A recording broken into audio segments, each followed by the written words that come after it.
Hey there everyone, welcome back to our channel. In today's video, you are going to see how to remove unliked pages on Facebook. So to do that, let's head over to our Facebook application first. Once you're there, make sure you have logged in into your desired account. And from here, let's head over to any page. Suppose it is this one. So once I'm in the page, so let me just load it.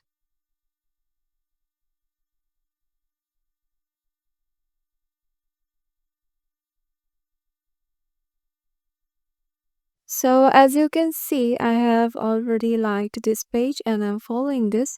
So if I tap on the following options and I want to unfollow or unlike them, just tap on unfollow in here. And now the page is currently unfollowed or unliked from my Facebook.